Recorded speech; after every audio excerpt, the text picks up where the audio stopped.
آمنوا صلوا عليه وسلموا تسليما اللهم صل صلاة كاملة وسلم سلاما تاما على سيدنا محمد الذي تنال به العقد وتنفرج به الكرب وتقضى به الهوائج وتنال به الرغائب وحسن الخواتم ويستسقى الماء بوجه الكريم وعلى آله وصحبه في كل لمحة ونفس في عدد كل معلوم إلى اللهم صل صلاة كاملة وسلم سلاما تاما على سيدنا محمد الذي تنال به العقد وتنفرج به الكرب وتقضى به الهوائج وتنال به الرغائب وحسن الخواتم ويستسقى الماء بوجه الكريم وعلى آله وصحبه في كل لمحة ونفس في عدد كل معلوم إلى اللهم صل صلاة كاملة وسلم سلاما تاما على سيدنا محمد الذي تنال به العقد وتنفرج به الكرب وتقضى به الهوائج وتنال به الرغائب وحسن الخواتم ويستسقى الماء بوجه الكريم وعلى آله وصحبه في كل لمحة ونفس من عدد كل معلوم إلى اللهم صل صلاة كاملة وسلم سلاما تاما على سيدنا محمد الذي تنال به العقد وتنفرج به الكرب وتقضى به الهوائج وتنال به الرغائب وحسن الخواتم ويستسقى الماء بوجه الكريم وعلى آله وصحبه في كل لمحة ونفس في عدد كل معلوم إلى اللهم صل صلاة كاملة وسلم سلاما تاما على سيدنا محمد الذي تنال به العقد وتنفرج به الكرب وتقضى به الهوائج وتنال به الرغائب وحسن الخواتم ويستسقى الماء بوجه الكريم وعلى آله وصحبه في كل لمحة ونفس من عدد كل معلوم. بسم الله الرحمن الرحيم. Assalamualaikum warahmatullahi wabarakatuh. Alhamdulillahi rabbil alamin. Salatu wassalamu ala asyrafil anbiya'i wal mursalin wa ala alihi wa ashabihi ajma'in wa ba'd. Yang pertama, tentunya kita selalu dan selalu bersyukur kepada Allah karena pada malam hari ini alhamdulillah Allah buka kita, Allah ringankan langkah kita sehingga kita mampu melaksanakan sholat maghrib secara berjamaah, duduk i'tikaf di masjid ini. Mudah-mudahan seluruh amal ibadah kita diterima oleh Allah Subhanahu wa Ta'ala, dan mudah-mudahan ini salah satu penyebab nantinya tak kalah roh kita diambil oleh Allah. Mudah-mudahan kita semua diwafatkan dalam keadaan husnul khotimah. Bapak Ibu hadirin sekalian yang berbahagia, malam hari ini ulun membacakan kitab Tajul Arus. Tajul Arus ini yang dikarang oleh Imam Ibnu Athaillah. Imam Ibnu Athaillah ini adalah murid daripada Al-Imam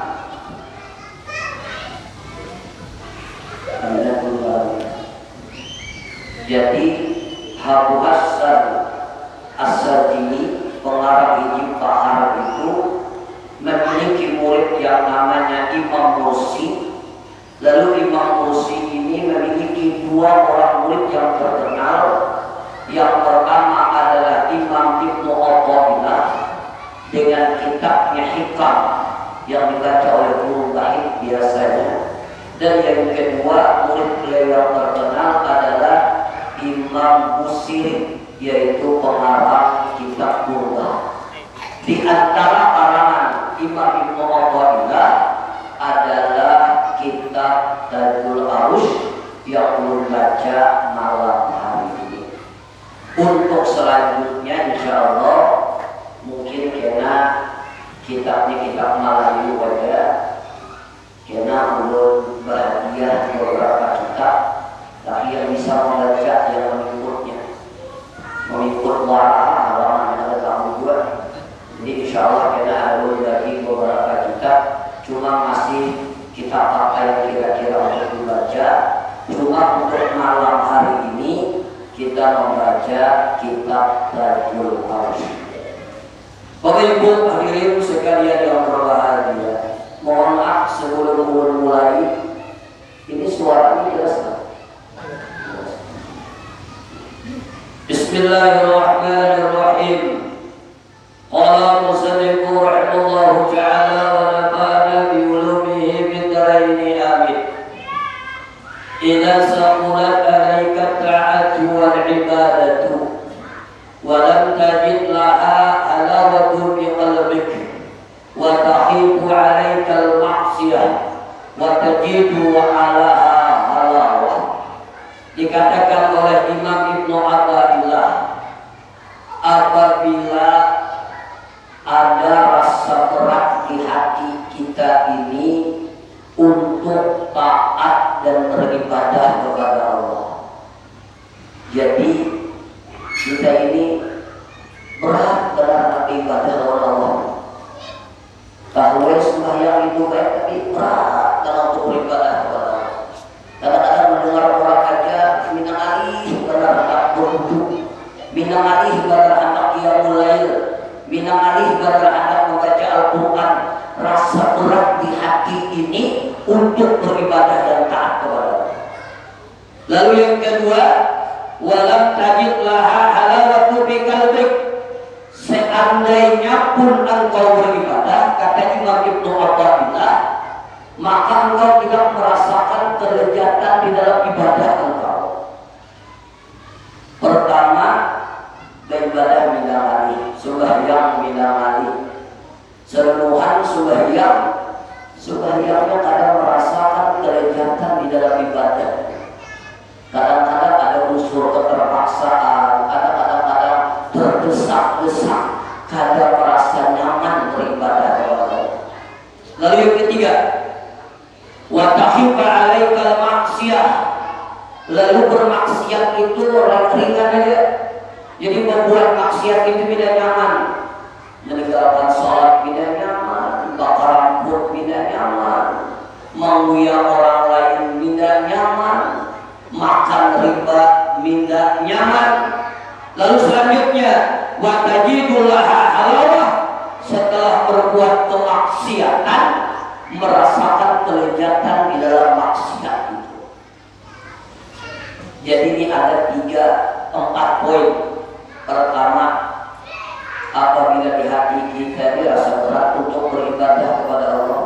Yang kedua, seandainya beribadah kadang merasa kelezatan di dalam ibadah. Poin ketiga, ringan benar hendak bermaksiat kepada Allah.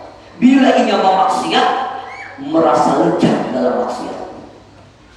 Maka kata beliau, "Fa'lam, ketahuilah oleh engkau, annalaka, sesungguhnya yang demikian itu, lam tasaddaq bi taubatika, lam tasaddaq bi taubatika, karena engkau tidak sungguh-sungguh dengan taubat engkau."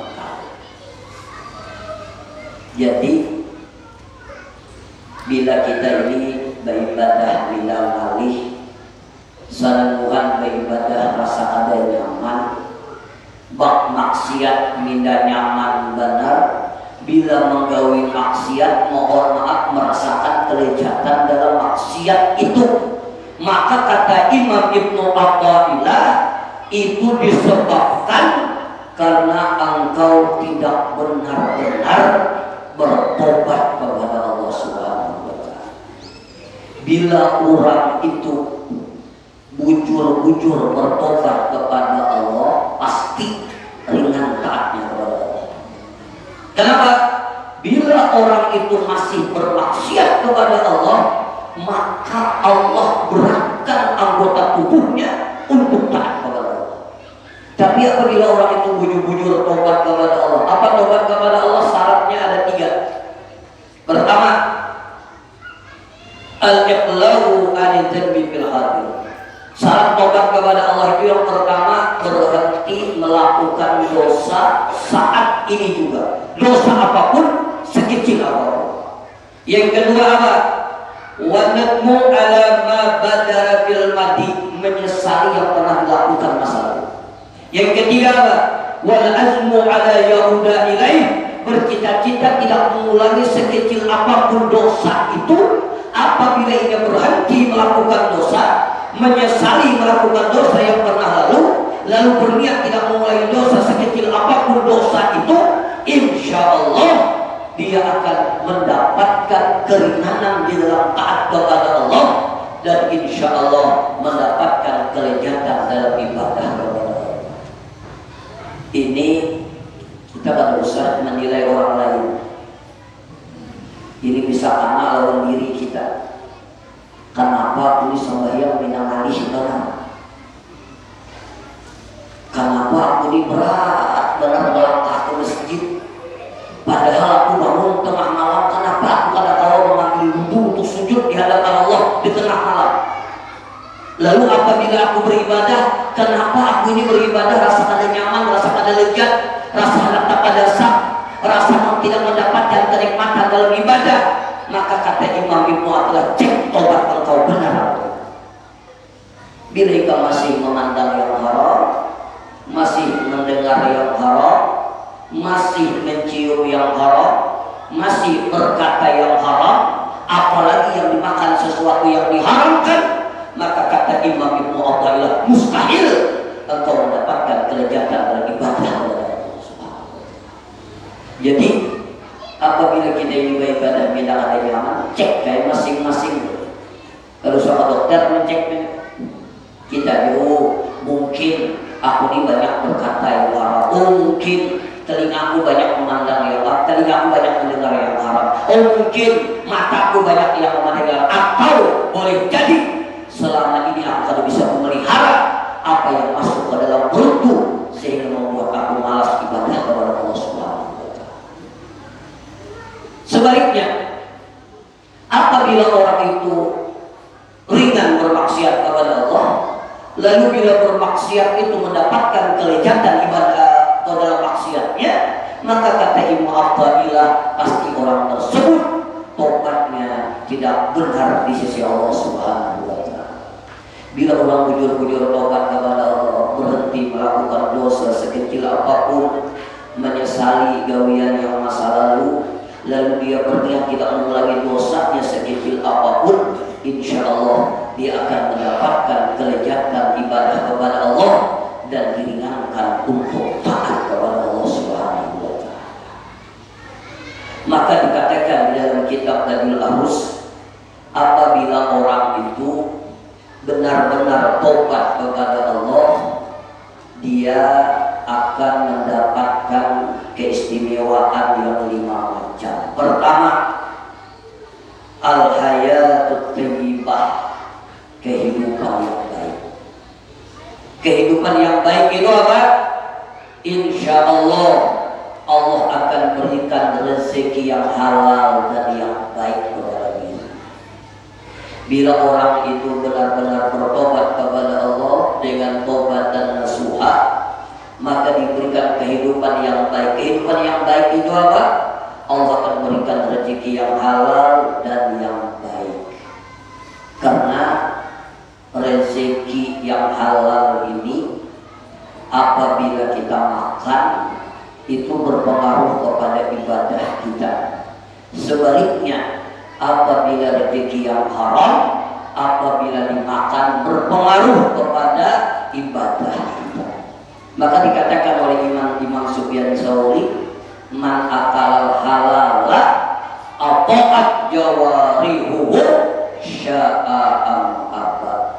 Bila orang itu memakan yang halal, dia seleksi makanannya, kira-kira ini diridai Allah ada, kira-kira makanan ini halal ada, dia seleksi dan dia makan sesuatu yang halal, maka kata Imam Sufyan Tsauri, ata'at jawarihuhu sya'a'am abad, maka ringanlah anggota tubuhnya untuk taat kepada Allah mau kada mau.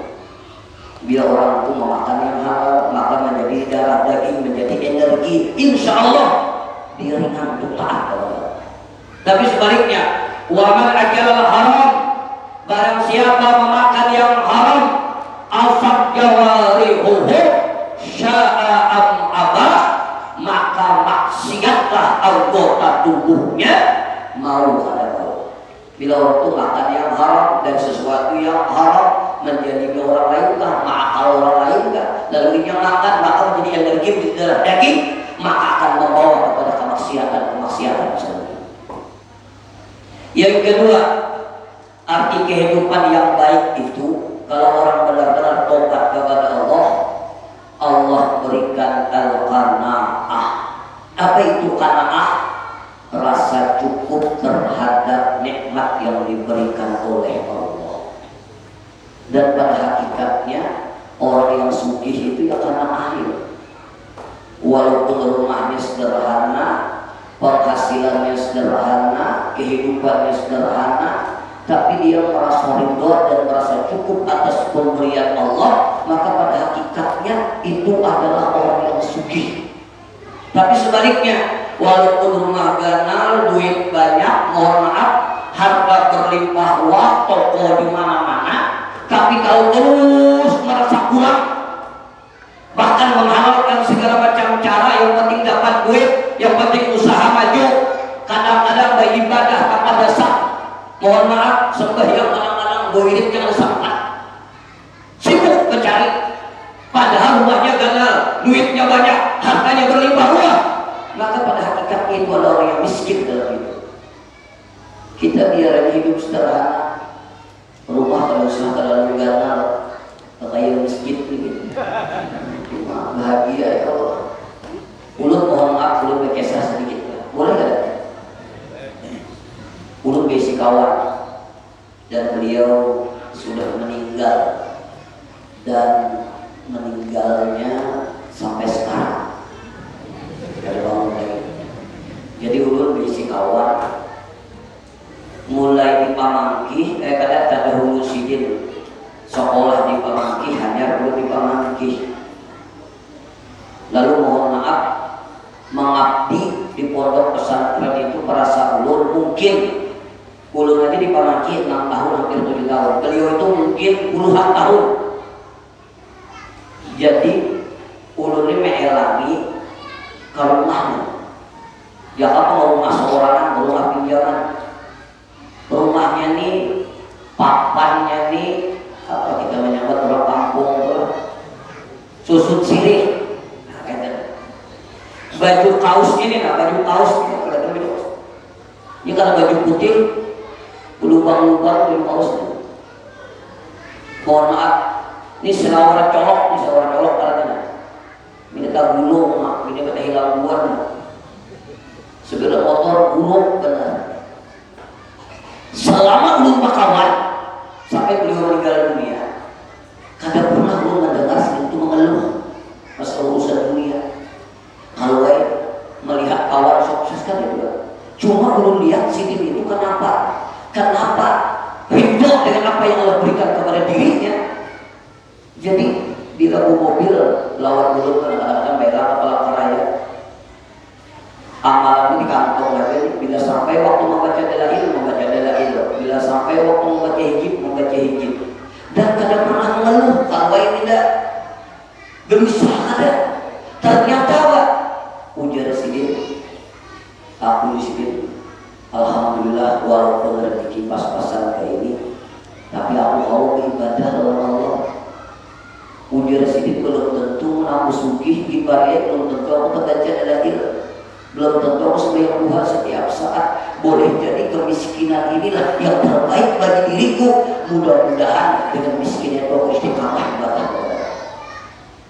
Jadi kadang-kadang kita ini kenapa protes kepada Allah itu? Kenapa hidupku kayak ini? Kenapa aku ini kada sugih-sugih? Allah Maha tahu kapasitas hidup kita. Biar Tuhan orang ini kada mau diberi sugih. Bila diberi sugih layau. Tahu layau. Bahasa Cina. Artinya apa? Orang yang benar-benar tobat kepada Allah, insya Allah memberikan sifat qanaah, rasa cukup. Dan rasa cukup inilah yang membuat orang bahagia.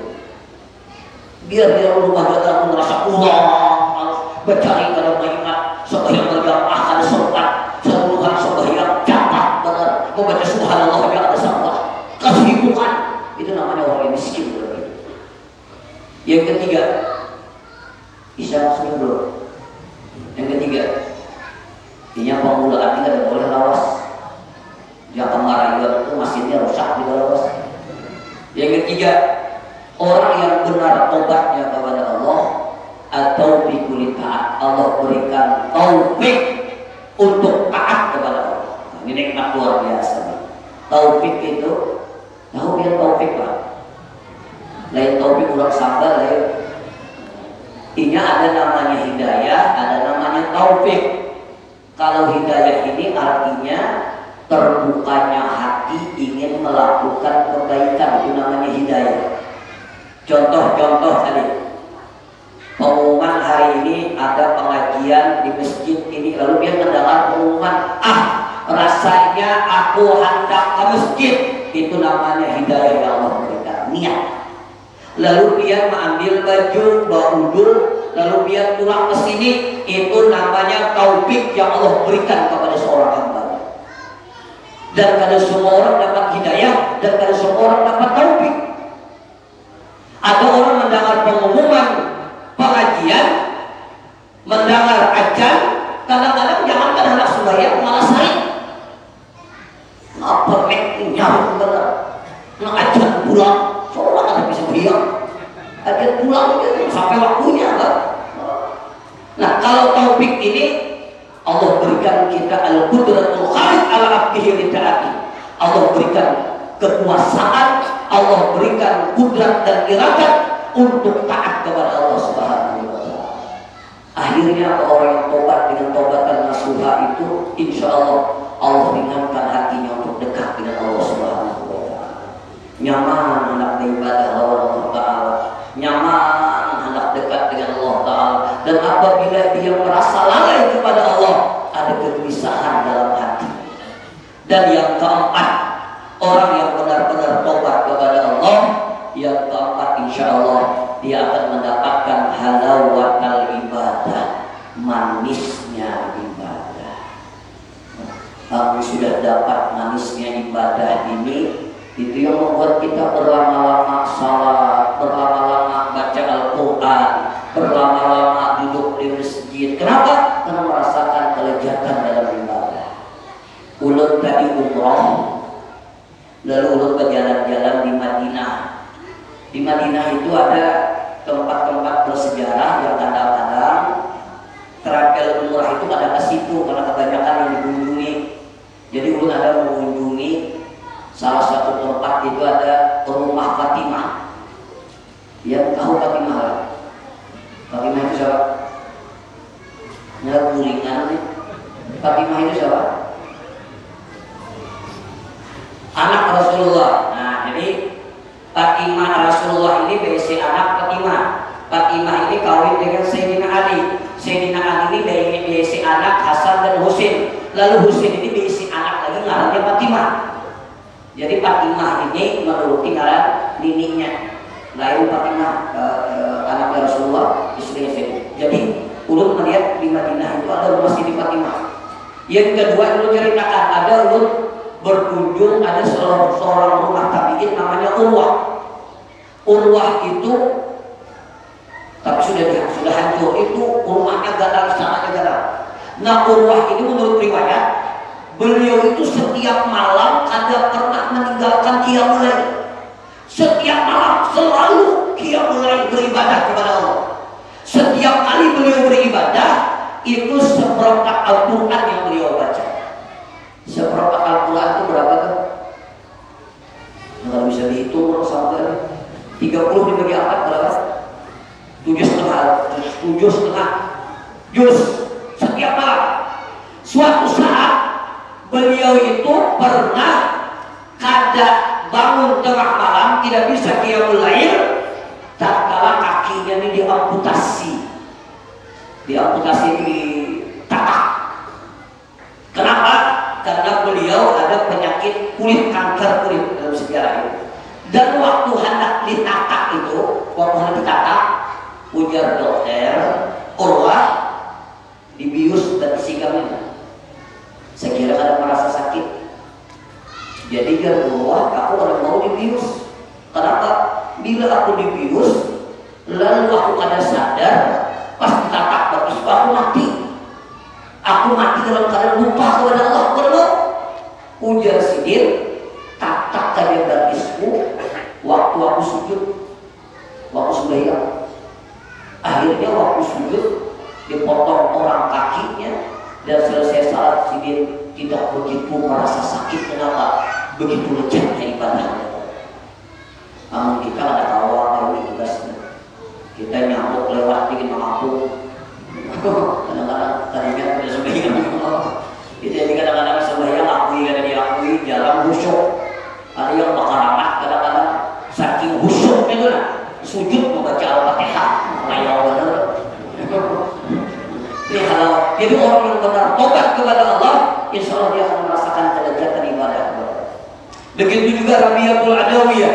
Rabi'atul Adawiyah itu seorang wali perempuan. Itu bila ia bangun tengah malam, apabila ajar subuh, Sidin menangis. Ditanya orang, kenapa ia menangis?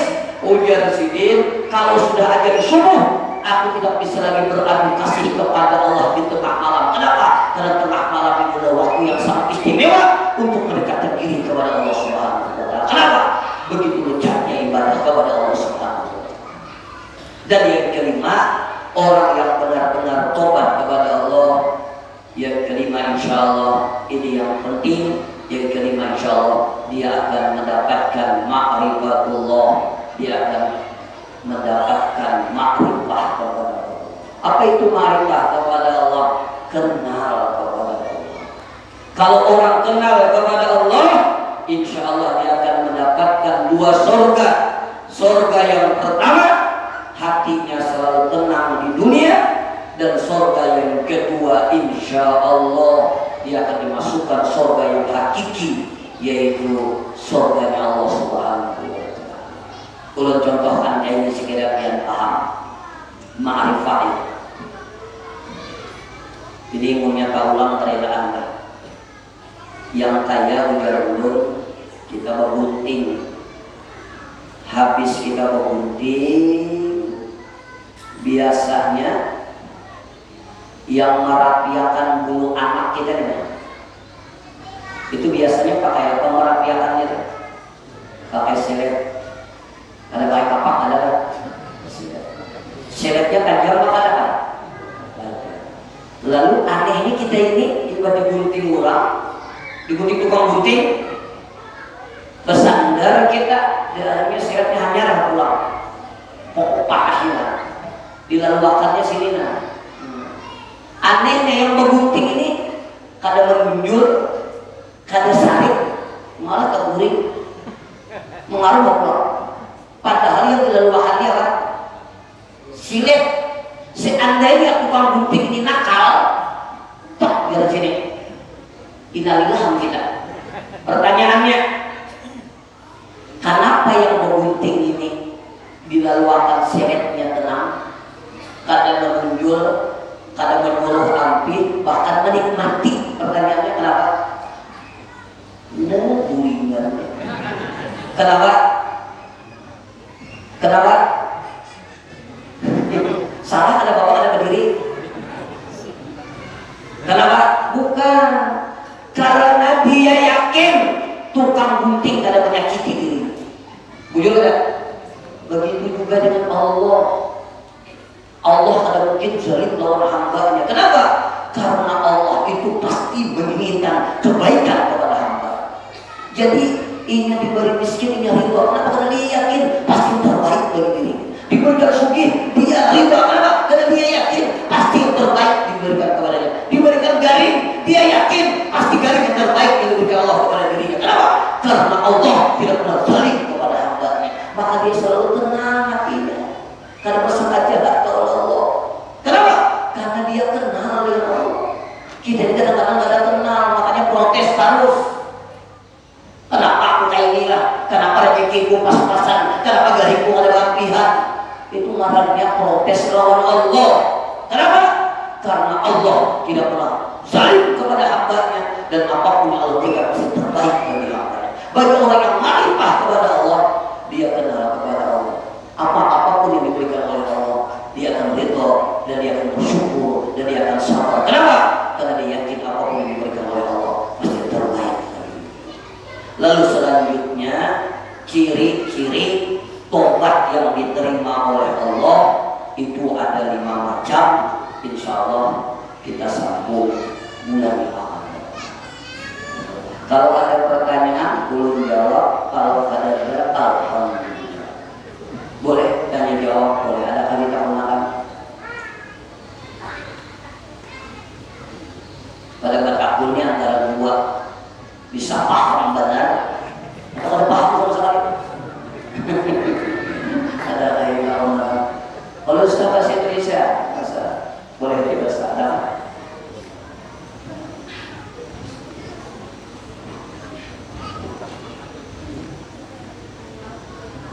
Bah ada payu nih, ada dia mau ada ya siapa? Mana ada di Facebook dia bertakun, kita jawab di Facebook berapa? Dia tidak ada bertakun. Ya.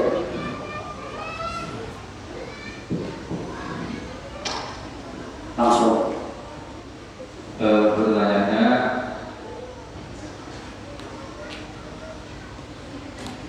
Ustaz, bolehkah saya bertahan di tempat kerja yang sistemnya pasti disuruh berbohong demi pendapatan kantor? Bagaimana itu pendapat? Oke. Kalau hari ini kita bagawi di tempat yang membuat kita melakukan yang haram, membuat kita korupsi, membuat kita bakar rambut, hari ini kita bagawi di situ loh. Maka berniatlah untuk mencari gawian yang lebih baik dan lebih diridai oleh Allah. Tapi jangan langsung meninggalkan. Aku yang haram ini ampih ya aku bagawi kada. Jadi tetap bagawi di situ, tapi ada unsur kepaksaan dalam hati, lalu berniat kepada Allah, ya Allah, mudah-mudahan ulun hendak benar meninggalkan gawian ini nah. Karena gawian ulun pasti tekarabut, gawian ulun pasti korupsi, gawian ulun pasti makan yang haram. Maka ya Allah berikan ulun petunjuk agar mendapat gawian yang kau ridhai ya Allah. Minimal ia punya niat untuk berhenti daripada gawian tersebut, jangan menikmati gawian itu. Jawaban ada lagi yang lain? Boleh, tak pernah apa. Kalau sampai bahasa Indonesia, Ustaz, nanti saya terjerukuk. Ibu-ibu kalau ada apa-apa boleh. Akan jawaban mic-nya aja.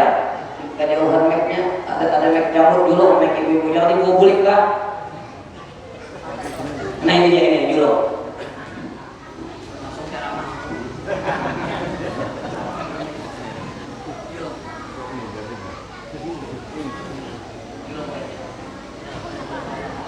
Tes dulu. Ya, silakan.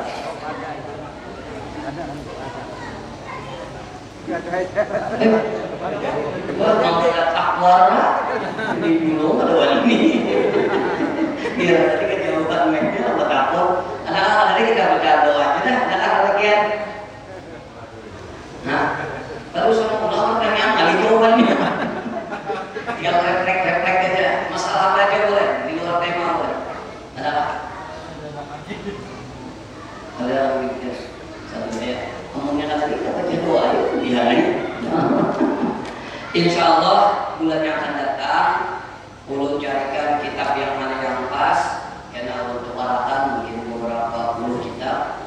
Insya Allah ulun lagi gratis saja, cuma habis ngambil aja kayak ada gratis saja. Dan insya Allah pengajian kita membaca Hijib Bahar. Hijib Bahar itu yang dikarang oleh Imam Abu Hasan Asy'ari dan ulun sudah lumayan lama mengamalkan itu. Dan majelis itu rata-rata membaca Hijib Bahar. Insyaallah kita belajar juga cara membaca Hijib Bahar insyaallah. Jadi ulun minta ridha rupiah. Terima kasih banyak ulun diundang ke sini. Mohon maaf kepada orang-orang tua kita, para asatidz kalau salah panjang dan lain sebagainya. Dan insyaallah subuh ini majelis taklim lagi di syuhada. Karena kita majelis taklim di syuhada, insyaallah kita sembahyang subuhnya hanya 2 rakaat saja.